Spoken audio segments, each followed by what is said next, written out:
Last video में हमने देखा कि किस तरीके से मोहम्मद गौरी भारत पर आक्रमण करता है और पाकिस्तान अफ़गानिस्तान से लेके बंगाल तक का एरिया किस तरीके से वो जीतता है। अब 1206 में जब मोहम्मद गौरी की मृत्यु हो जाती है तो 1206 में ही कुतुबुद्दीन ऐबक जो है, जो कि उनका दामाद रहता है और उससे पहले वो उनका जो है गुलाम रहता है। तो कुतुबुद्दीन ऐबक जो है 1206 में सत्ता में आता है। अब सत्ता में आने के बाद कुतुबुद्दीन ऐबक कौन कौन से कार्य करता है, कुतुबुद्दीन ऐबक की विशेषताएं और कुतुबुद्दीन ऐबक ने कौन कौन से खराब कार्य किए, उसके बारे में हम इस वीडियो में देखते हैं। और इसके अलावा गुलाम वंश को गुलाम वंश क्यों कहा जाता है, इसके बारे में भी हम देखते हैं कि ये क्यों कहा जाता है। तो गुलाम वंश को गुलाम वंश इसी वजह से कहा जाता है क्योंकि जो जितने भी गुलाम वंश के ऑलमोस्ट शासक हुए वो पहले गुलाम थे और बाद में किसी भी तरीके से धोखाधड़ी करके या कुछ उल्टी सीधी हरकतें करके, ठीक है, वह चालबाजी करके सत्ता में आ गए। और सत्ता में आने के बाद में इन्हीं सब राजाओं को हम गुलाम वंश कहते हैं। सबसे पहले कुतुबुद्दीन ऐबक, उसके बाद इल्तुतमिश। इल्तुतमिश की स्टोरी ऐसी है कि इल्तुतमिश जो है वो कुतुबुद्दीन ऐबक का गुलाम था, ठीक है। और इसकी भी सेम कंडीशन मोहम्मद गौरी और कुतुबुद्दीन ऐबक वाली हुई कि कुतुबुद्दीन ऐबक की बेटी जो है वो इल्तुतमिश से फंस गई।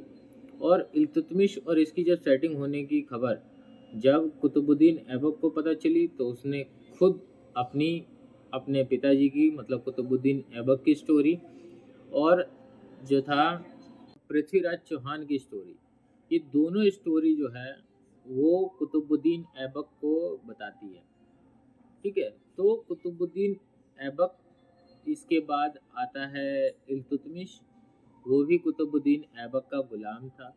इसके अलावा बाकी और भी जो शासक हुए, ठीक है, वो ऑलमोस्ट जो है वो एक दूसरे शासकों के गुलाम थे, ठीक है। इसी वजह से इसको गुलाम डायनेसिटी कहते हैं, गुलाम वंश कहा जाता है। इल्तुतमिश की अगर हम बात करें, इल्तुतमिश तो हम नेक्स्ट क्लास में देखेंगे, लेकिन अभी अगर हम कुतुबुद्दीन ऐबक की अगर हम बात करें तो इसका सेनापति होता बख्तियार खिलजी, जो कि 1198 ईस्वी में नालंदा विश्वविद्यालय को ध्वस्त करवाता है, ठीक है। नालंदा विश्वविद्यालय में आग लगाता है और ये आग लगभग 6 महीने से लेके 1 साल तक जलती रहती है। वहाँ पे इतनी पुस्तकें होती है, ठीक है। तो नालंदा विश्वविद्यालय को बख्तियार खिलजी जो है वो ध्वस्त कराता है और वो किस वजह से कराता है, उसके कौन कौन से कारण हैं, वो हम किसी और वीडियो में देखेंगे। जब हम बख्तियार खिलजी के बारे में अगर हम डिटेल से पढ़ेंगे तो उसके बारे में हम देखेंगे कि उसने कौन कौन से काम किए सेनापति होते हुए। लेकिन अभी हम कुतुबुद्दीन ऐबक को देखेंगे कि कुतुबुद्दीन ऐबक ने कौन कौन से कार्य किए, ठीक है, जो कि भारत के लिए लाभप्रद, ठीक है, और नुकसानदायक हो सकते थे या हुए, ठीक है। तो सबसे पहले इसने अपनी राजधानी लाहौर रखी, जो कि पाकिस्तान में थी। इसके अलावा इसको लाख बख्श कहा जाता है क्योंकि ये लाखों में दान देता था। इसके अलावा इसको कुरान खान भी कहा जाता है क्योंकि इसको पूरी कुरान याद थी। इसके अलावा अगर हम देखें तो इसने मलिक तथा सिपह सलार की उपाधि धारण करी थी, ठीक है। इसके अलावा इसने भारत में मकबरे के निर्माण की प्रक्रिया जो है वो आरंभ करी। इसके दरबार में मिनहाज उस नासरी नामक विद्वान रहते थे जिसने पुस्तक लिखी है तबकात नासरी। इसके अलावा इनके दरबार में हसन निजामी भी रहते थे, ठीक है, जिसने पुस्तक लिखी है ताज उल नासिर, ठीक है, नामक ये पुस्तक लिखी। इसके अलावा ऐबक ने अपने गुरु, जो कि ऐबक के गुरु थे बख्तियार काकी, उनकी याद में कुतुब मीनार का निर्माण करवाया था, ठीक है। और कुतुब मीनार का जो निर्माण कराया बख्तियार काकी की याद में, ये पूरा नहीं हो पाया उसके शासनकाल में। कुतुब मीनार दिल्ली में, ठीक है, और ये पूरा नहीं हो पाया, और 2 ही मंजिला इसका बना था, और इसका बाकी के 3 मंजिले जो थे वो इल्तुतमिश ने बनवाए थे। इसके अलावा मोहम्मद बिन तुगलक के समय इस पर एक बिजली गिरी और ये टूट गया था, तो इसकी मरम्मत जो है फिरोज शाह तुगलक ने इसका पुनर्निर्माण करवाया था। ऐबक ने दिल्ली में कुबतुल इस्लाम मस्जिद का निर्माण करवाया। इसके अलावा ऐबक ने अजमेर पर आक्रमण किया। अजमेर पर आक्रमण करने के बाद पृथ्वीराज चौहान के बाद में कोई भी ऐसा राजा नहीं बचा था जो इनके आक्रमण का जवाब दे सके। केवल सामंत बचे हुए थे, जिस कारण अजमेर पर आक्रमण करना बहुत ही आसान हो गया, और इसने अजमेर पर आक्रमण करके एक संस्कृत विद्यालय को 2.5 दिन में रेनोवेट करवा के उसको एक मस्जिद का रूप दे दिया गया, और जिसको नाम दिया गया 2.5 दिन का झोपड़ा। ठीक है, 2.5 दिन का झोपड़ा जो है वो एक मस्जिद बना दी गई, जो कि पहले संस्कृत विद्यालय था। ठीक है, इसके अलावा ऐबक जो है वो लाहौर में ही चौगान खेल रहा था, घोड़े पे बैठ के जो डंडे से मारते हैं, ठीक है, वो पोलो खेल रहा था, और पोलो खेलते खेलते, चौगान खेलते खेलते घोड़े से गिरकर उसकी मृत्यु हो जाती है 1210 में। तो अर्थात कुतुबुद्दीन ऐबक जो है केवल 4 साल जो है वो शासन में रहा, जो कि 1206 से 1210 तक था। इसके बाद इसके मरने के बाद में इसका बेटा आराम शाह आता है, जो कि आराम शाह एक अयोग्य शासक होने की वजह से 1210-11 में वो राजा बनता है, और 1212 में इल्तुतमिश जो है आराम शाह को हटाकर आराम शाह की जगह ले लेता है, और दिल्ली सल्तनत का वास्तविक संस्थापक इल्तुतमिश को ही माना जाता है। अब किस वजह से इसका वास्तविक संस्थापक माना जाता है, आगे इस वीडियो में देखते हैं। दिल्ली सल्तनत का इसको वास्तविक संस्थापक इस वजह से माना जाता है क्योंकि इसने अपनी राजधानी दिल्ली बनाई, ठीक है, और जितने भी राजा दिल्ली सल्तनत में रहे उन्होंने मोस्टली अपनी राजधानी दिल्ली बनाई, इस वजह से इसे दिल्ली कहा जाता है, और इस पर राज करने वाले शासक को राजा नहीं बल्कि सुल्तान कहा जाता था। तो सुल्तान की वजह से इसको सल्तनत, उनके क्षेत्र को सल्तनत कहा जाने लग गया। ठीक है, तो इस तरीके से दिल्ली सल्तनत की नींव जो है वो यहाँ पे पड़ती है। ठीक है, संस्थापक जो है वो कुतुबुद्दीन ऐबक हैं, लेकिन वास्तविक संस्थापक अगर हम बोलें तो वो है इल्तुतमिश। इल्तुतमिश ने मौलाना से, ठीक है, खलीफा से खिल्लत लेकर, ठीक है, वो अपना साम्राज्य स्थापित करते हैं, और गुलाम वंश का वास्तविक संस्थापक इसी को बोला जाता है। इल्तुतमिश को गुलामों का गुलाम भी कहा जाता है क्योंकि कुतुबुद्दीन ऐबक जो था वो मोहम्मद गौरी का गुलाम था, और इल्तुतमिश जो था वो कुतुबुद्दीन ऐबक का गुलाम था। ठीक है, तो इस वजह से गुलामों का गुलाम जो है वो इल्तुतमिश को बोला जाता है। इसके अलावा 1215 में तराइन का तीसरा युद्ध होता है, जिसमें वे अपने प्रतिद्वंदी जो थे मोहम्मद गौरी के जो 3 फेवरेट गुलाम थे, जिसमें कुतुबुद्दीन ऐबक, यालदोज और कुबाचा, तो यालदोज को 1215 ईस्वी में तराइन का तीसरे युद्ध में उसको हरा देता है। अब हराने के बाद में शुद्ध इस्लामिक पद्धति से मकबरे निर्माण की प्रक्रिया शुरू करता है। मकबरे निर्माण की प्रक्रिया जो है वो कुतुबुद्दीन ऐबक शुरू करता है, लेकिन शुद्ध इस्लामिक परंपरा से मकबरा निर्माण की प्रक्रिया जो है वो इल्तुतमिश शुरू करता है। इसके अलावा अजमेर दरगाह का निर्माण जो है वो इल्तुतमिश कराता है। इसके साथ ही साथ चांदी, जिंतल और तांबे के टंका का प्रयोग जो है, मुद्रा का प्रयोग जो है वो ये करता है। इसके साथ साथ इल्तुतमिश के शासनकाल में बदायूं, जो कि यूपी का सूबेदार था, ठीक है, उसने बदायूं के सूबेदार को, इल्तुतमिश ऐबक के समय बदायूं का सूबेदार था, ठीक है, इसने राजधानी अपनी दिल्ली बनाया, युद्ध विस्तार करके इसने अपने साम्राज्य का विस्तार कर दिया। अब अपने साम्राज्य का जब विस्तार करता है तो मंगोल जो है, ऊपर से मंगोल आक्रमक जो है वो हमला करते हैं, जिसमें जियाउद्दीन मांगमरनी भारत में शरण लेने की कोशिश करता है, लेकिन इल्तुतमिश उसको शरण देने से मना कर देता है।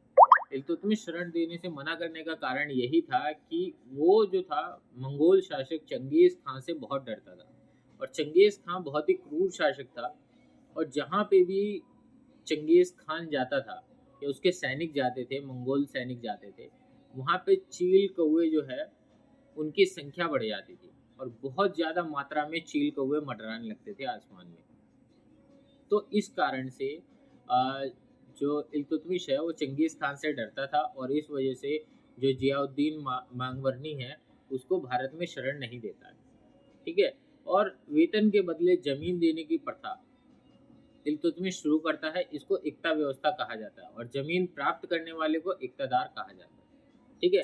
इसके अलावा इल्तुतमिश जो है एक चालीसा दल का गठन करता है जिसको तुर्क सरदार, ठीक है, 40 तुर्क सरदारों को मिलाने से एक संस्था का गठन होता है जिसको चालीसा दल या तुर्काय चहलगाम के नाम से जाना जाता है। अब यहाँ पे इल्तुतमिश जो है एक और व्यवस्था शुरू करता है जिसमें न्याय अगर किसी को चाहिए तो मस्जिद के आगे वो लाल कपड़ा पहन के वहाँ पे खड़ा हो सकता है और लोगों को वो अपनी बातें बता सकता है कि मेरे साथ अन्याय हो रहा है, मुझे न्याय चाहिए। इसके अलावा इल्तुतमिश ये जानता था कि उनके 4 संतानें थी इल्तुतमिश की और ये जानता था कि चारों में से कोई भी जो है 4 संतान में से 3 उसके बेटे थे, 1 उसकी बेटी जो कि रज़िया, ठीक है? तो तीनों लड़कों में से कोई भी योग्य शासक न होने के कारण वो अपनी बेटी रज़िया को अपने जीते जी सुल्तान बना देता है। ठीक है? अब सुल्तान बना देता है लेकिन कुछ समय बाद उसकी डेथ हो जाती है। ठीक है?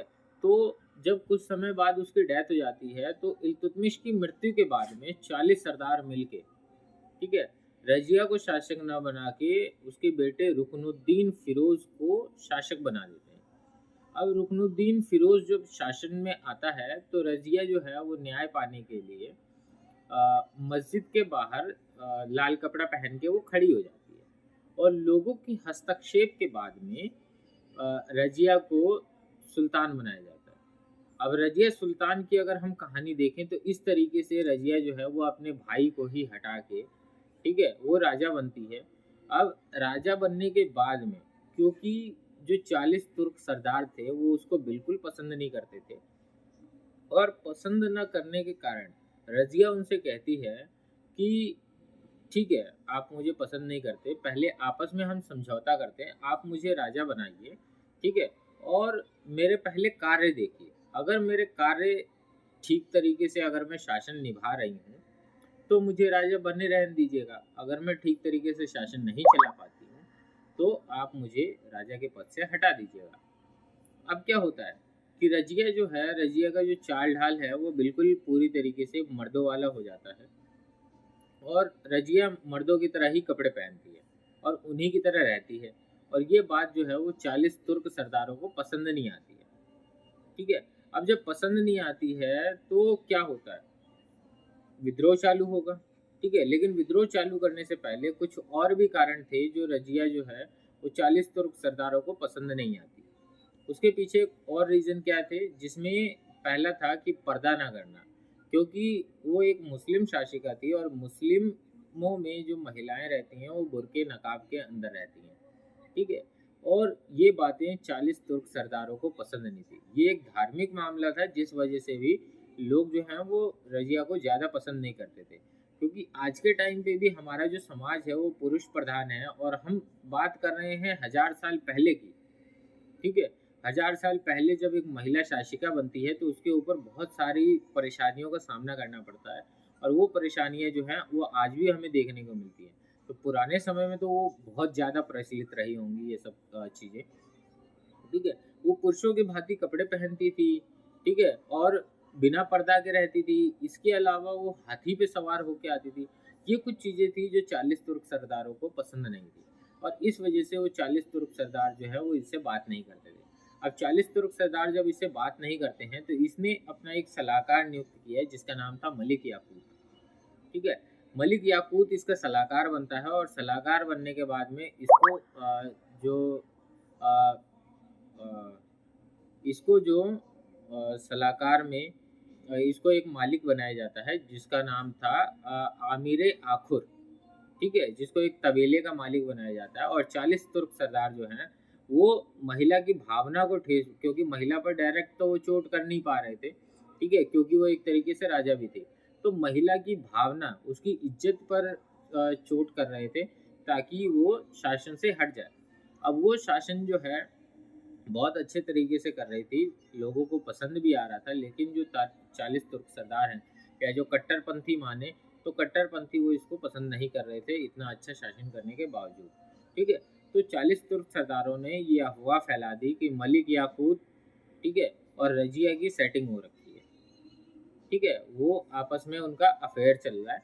अब जब ये अफवाह फैला दी, ठीक है, क्योंकि ये तुर्की कबीले से नहीं था, ये एक उसको हम क्या बोलते हैं, इलबारी वंश का नहीं था, तो इस वजह से इसको जो है नीची नज़रों से देखा जाता था। ठीक है, और इसी वजह से ये बात जो है वो चालीसा दल को पसंद नहीं थी। और इल्तुतमिश की अगर हम बात करें, इल्तुतमिश कह रहा हूँ मैं, अगर हम मलिक याकूत की बात करें, तो ये जो है एबिसीनियन जाति का था, और इस वजह से जो लोग थे वो इनको पसंद नहीं कर रहे थे। इन दोनों का अफेयर जब उड़ा तो बहुत ही बवाल मच गया।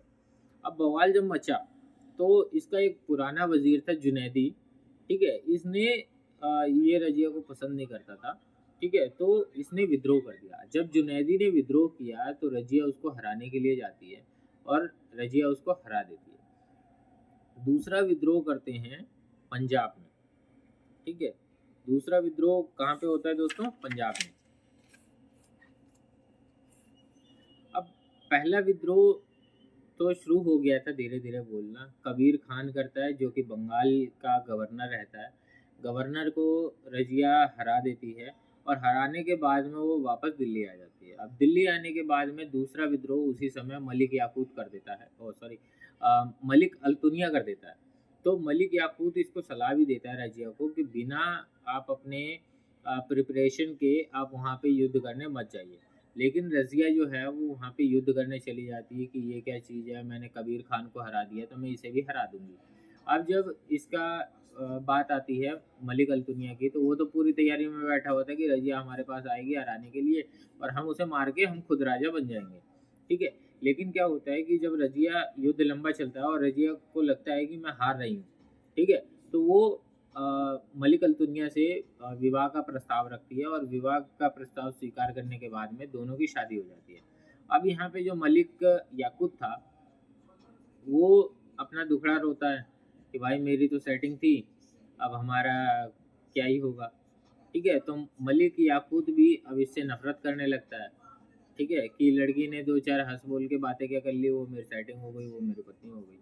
ठीक है, तो इस तरीके से जब अल्तुनिया से विवाह कर लेती है, और अल्तुनिया से विवाह करके वो भारत लौट रही होती है, और भारत कह रहा हूँ, दिल्ली लौट रही होती है, तो रास्ते में हरियाणा का कैथल नामक एक जगह पड़ती है, जहाँ पे कुछ डाकू जो है वो रजिया को मार डालते हैं। ठीक है, और उन डाकुओं को बताया नहीं जाता है कि जो औरत आ रही है या जो लोग आ रहे हैं, वो रज़िया और उसका पति जो है मलिक अल्तुनिया है। रज़िया को सिर्फ़ इतना बताया जाता है कि कुछ व्यापारी जो हैं वो आ रहे हैं, और व्यापारी जो हैं दिल्ली की ओर आ रहे हैं, और उन पे हमला करके वो लूटने का ही प्रयास करते हैं। इसके अलावा अगर हम कुछ चीज़ें देखें, ठीक है, तो रज़िया मार देती है भटिंडा के गवर्नर को, ठीक है, अल्तुनिया से विवाह कर लेती है, अल्तुनिया से विवाह करके वापस दिल्ली लौट रही होती है, रास्ते में कुछ डाकू मार देते हैं। अब वो डाकू किसने भेजे होते हैं? अफवाह तो 40 तुर्क सरदारों ने फैलाई होती है कि वहाँ पे से कुछ व्यापारी आ रहे हैं, लेकिन डाकू भेजने का जो काम था वो उसी का भाई बहराम शाह करता है। रजिया का भाई होता है बहराम शाह। इसने तुर्की शासक एतिजीन से सहायता लेके, ठीक है, वहाँ पे कुछ गुंडे भेजे, कुछ डाकू भेजे, और रजिया को मरवा दिया। अब रजिया जब मर जाती है 1240 में, तो 1240 में बहराम शाह जो है वो शासक बनता है। बहराम शाह का शासन जो है 1240 से 1242 2 वर्षों का रहता है। ठीक है, क्योंकि उसका पिता भी अर्थात इल्तुतमिश भी ये बोलता है कि भाई मेरे तीनों बेटे जो हैं वो कोई भी योग्य शासक नहीं है। ठीक है, तो जब योग्य शासक नहीं है, तो वो अगर शासन में आते हैं तो एक तरीके से वो मारे ही जाएंगे। ठीक है, तो इनका शासन केवल 2 वर्ष तक चलता है, ठीक है, बहराम शाह का।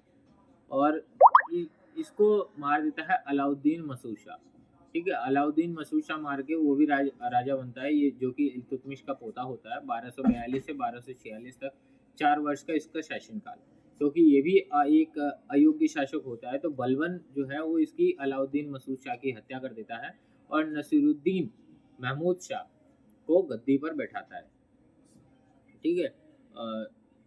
जो अलाउद्दीन मसूद शाह है वो इल्तुतमिश का बेटा था, अर्थात इसके तीनों बेटे, ठीक है। सबसे पहला रुकनुद्दीन फिरोज, उसके बाद बहराम शाह और अलाउद्दीन मसूद शाह, ये तीनों इसके बेटे थे जो कि एक अयोग्य शासक थे और ज़्यादा समय तक शासन नहीं कर पाए। इसके बाद आता है नसीरुद्दीन महमूद शाह, जिसको बलबन की सहायता से वो गद्दी पर बैठता है। अब बलबन की सहायता से ये 16 वर्ष में ये शासक बनता है और इसने बलबन को चालीसा दल में शामिल कर दिया, ठीक है। क्योंकि बलबन जो था वो बहुत ही चालबाज टाइप का बंदा था, ठीक है। तो बलबन जो है वो कुछ ना कुछ जुगाड़ बैठा के वो सबसे पहले राजा का पक्ष लेता है। राजा को, क्योंकि उसने शासन में बैठाया होता है, तो राजा को उसकी बात माननी ही पड़ती है। तो 16 वर्ष की आयु में जब नसीरुद्दीन महमूद को जब सत्ता में संभालता है, तो सबसे पहले ही नसीरुद्दीन महमूद जो है वो बलबन को चालीसा दल में शामिल कर देता है और चालीसा दल को बलबन जो है वो धीरे धीरे कमज़ोर करना आरंभ कर देता है। क्योंकि बलबन में चालीसा दल में जितने भी 40 तुर्क सरदार थे, उनको पहले कोई गलत कार्य करने के लिए बोलता है और राजा को पहले ही बता चुका होता है कि आने वाले टाइम पे ये कुछ गलत काम करेगा, कुछ घोटाला करने वाला है, ठीक है। तो राजा उन पर कड़ी नज़र रखता है और जिस कारण वो बाद में पकड़े जाते हैं और पकड़ने के बाद में धीरे धीरे राजा का विश्वास जो है वो अपने ऊपर बना लेता है, ठीक है। चालीसा दल को जब इसने कमज़ोर करना शुरुआत करी, तो इसने सेल्फ सरेंडर कर दिया नसीरुद्दीन महमूद ने, ठीक है। बोला कि आपको जो नियम लागू करवाने हैं वो आप मेरे से करवा सकते हैं, मैं बिना किसी जांच पड़ताल के मैं कुछ नियम जो है वो अपने हिसाब से मैं लागू कर दूंगा, ठीक है। 1249 में बलबन जो है अपनी बेटी का निकाह नसीरुद्दीन महमूद से कर देता है, ठीक है। और उसके बदले बलबन को उलुग खां की उपाधि जो है वो मिल जाती है और बलबन को ये प्रमुख सलाहकार बना देता है। और जिस कारण अब शासन में बलबन जो है वो हस्तक्षेप करना शुरू कर दिया था और सलाहकार बनाने का जो पद था वो उसका नाम था नायब ए मामलाकत, ठीक है, यानी मामलों में दखल देने वाला, ठीक है। तो उसको जो है प्रमुख सलाहकार बना दिया गया और धीरे धीरे वो है बलबन जो है वो अपने विरोधियों को मारने लग गया। और नसीरुद्दीन महमूद जो है वो सबसे कम खर्चीले शासकों में गिना जाता है, क्योंकि ये एक टोपी सीकर अपना गुजारा करता था, ठीक है। बाकी जो सरकारी खर्चे से अगर कहीं आना जाना है तो वो तो लगा ही रहेगा, लेकिन अपना खर्चा जो है, पर्सनल खर्चा जो है, वो टोपी सीकर करता था। सबसे कम खर्चीला, जिसको मित व्यापी बोलते हैं, मित मतलब कम और व्यापी मतलब खर्चीला, ठीक है। अब बलबन जो है नसीरुद्दीन महमूद को मारकर 1266 में खुद शासक बनता है और 1266 से 1286 तक 20 साल लगभग, ठीक है, बलबन का शासनकाल शुरू होता है, ठीक है। अब इसकी वीडियो हम नेक्स्ट क्लास में देखेंगे। अगर ये वीडियो पसंद आई हो तो कृपया चैनल को लाइक, सब्सक्राइब और शेयर करना ना भूलें। धन्यवाद।